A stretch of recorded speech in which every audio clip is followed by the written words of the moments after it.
Ele pede que nós possamos conhecer o amor de Cristo, que excede todo entendimento. Isso aqui seria, normalmente em gramática, um oxímoro, ou seja, um quadrado redondo. Ele está dizendo assim: eu oro para que você compreenda o que não pode ser compreendido. Então, Paulo, como é que vai ser isso aí? Você está orando para que eu compreenda o que não pode ser compreendido?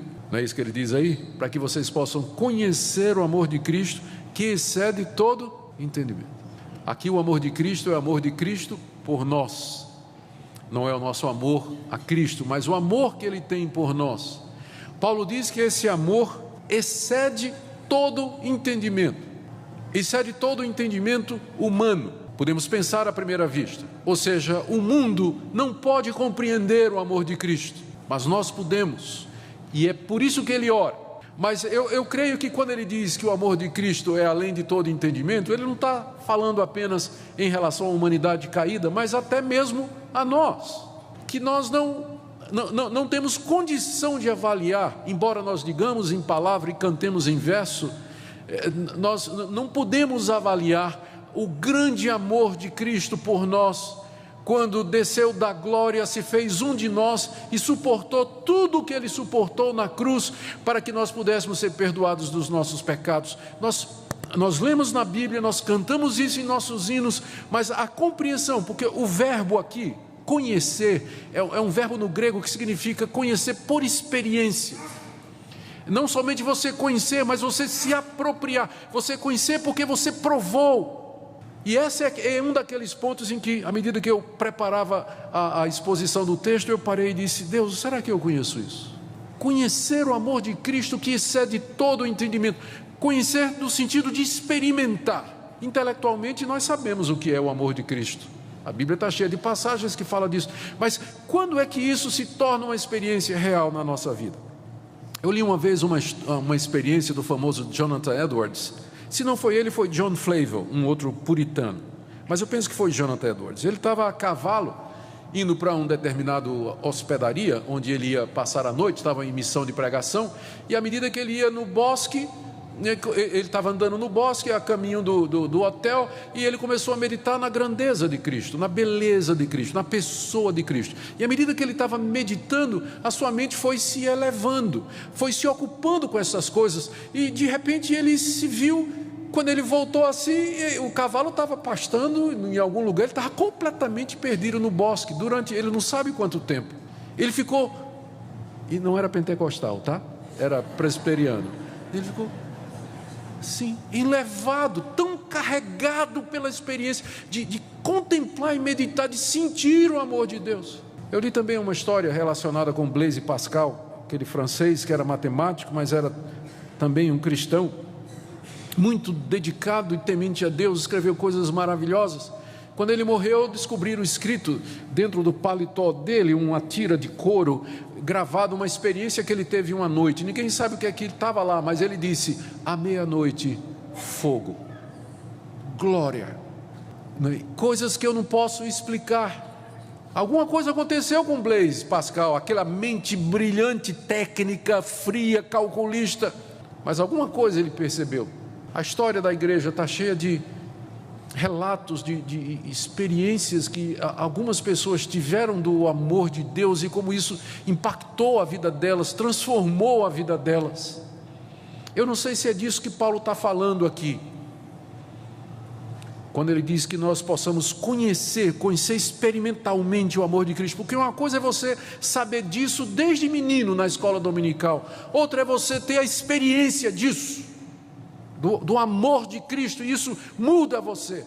A gente conhece a reclamação que é muito comum aí de ouvir os pregadores fazerem. Eu não gosto nem de fazer porque já virou lugar comum. Na hora de torcer para o futebol, né, o crente se transforma, né, ele grita, ele berra, mas quando está ouvindo falar da grandeza de Cristo, do amor de Cristo,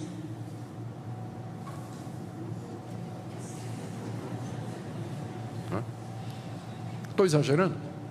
Acho que não, não é? Então, o que é isso que Paulo está pedindo aqui?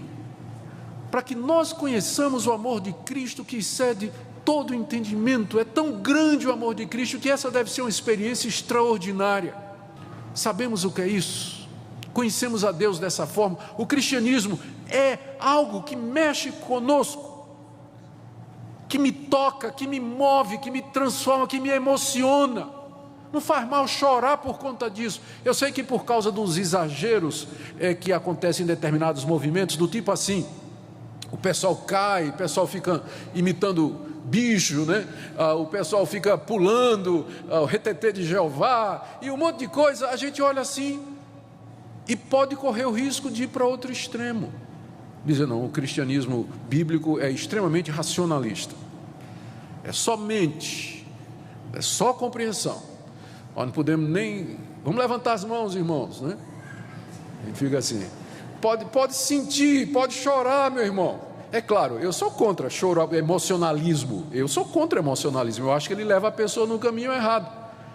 Mas não há dúvida de que na Escritura você vai encontrar gente profundamente emocionada diante de Deus. Essa passagem, ou quando Pedro diz assim, vós vos alegreis. Você já pensou nisso? 1 de Pedro, vocês se alegram em Cristo, mesmo que vocês nunca ouviram, com alegria indizível e cheia de glória. O que é uma alegria indizível? Você já conhece isso? Uma alegria que você experimentou em Cristo tão grande que desafia palavras, que as palavras não conseguem expressar. Ou para nós o cristianismo é simplesmente vir à igreja nos domingos, seguir algumas regras, contribuir para a igreja, cumprir as minhas obrigações. Eu não quero isso. Eu quero isso. É isso que eu quero. E era isso que Paulo estava pedindo. É por isso que Paulo estava orando para aqueles irmãos. Agora, quando a gente pensa que já chegou onde podia chegar, não chegou não. Verso 19 tem o pedido último, para que sejais tomados de toda a plenitude de Deus. Pronto, aí é que a mente explode mesmo, né? Tomados de toda a plenitude de Deus. Deus já é tudo. E a plenitude de Deus, o que é então? A plenitude de Deus, mais do que isso, para que eu seja tomado da plenitude de Deus. A gente fica pensando se o que Paulo está pedindo aqui, ele está pedindo para nós enquanto nós estamos aqui nessa vida, ou é uma oração que ele está fazendo para acontecer depois que a gente morrer e for para o céu? Porque parece tão profundo isso, tão espiritual, tão desafiador e tão diferente da nossa experiência. Ser tomado de toda a plenitude de Deus. Sabe qual é o risco que a gente corre diante de passagens assim? É que a gente lê o texto à luz da nossa experiência. Ou seja, eu digo, bom, eu nunca experimentei nada disso, então Paulo não deve estar falando aqui de outra coisa a não ser... Né? Entende? Você tenta domesticar o texto à luz da sua experiência. Você não tem a menor ideia do que é isso. Aí você lê o texto e você procura dizer, não, isso aqui ele está falando de alguma coisa parecida com a minha vida. E se não for? E se de repente Paulo aqui está pedindo coisas extraordinárias que nós nem ousamos pensar, tomados de toda plenitude de Deus. A plenitude de Deus é Cristo. Isso Paulo diz claramente aqui em Efésios e especialmente na carta aos Colossenses. É em Cristo que Deus se revela de forma plena. E talvez num sentido isso seja a continuação do que ele falou antes, conhecer o amor de Cristo e ser tomado da plenitude de Deus. Talvez seja a mesma coisa. Precisamos ter cuidado aqui para a gente não confundir o que Paulo está dizendo aqui com o panteísmo. Quando ele diz assim, para que você seja tomado de toda a plenitude de Deus, ele não está dizendo que a gente vai virar Deus, ou que nós somos deusezinhos, como a gente ouve às vezes alguns pregadores incautos pregarem por aí, que nós somos deuses nesse sentido, porque essa é uma passagem que está dizendo, né, a plenitude de Deus vai nos tomar. Isso significa que eu vou ficar igual a Deus de forma nenhuma. Nós não somos panteístas. Esse é o nome da religião que diz que tudo é Deus e Deus é tudo. Não, mas significa que Deus, na sua misericórdia, por meio do que Cristo fez, num amor incompreensível e que desafia a nossa imaginação, Ele vem habitar em nós de maneira plena, morar em nós de maneira plena. E os efeitos disso, quais serão?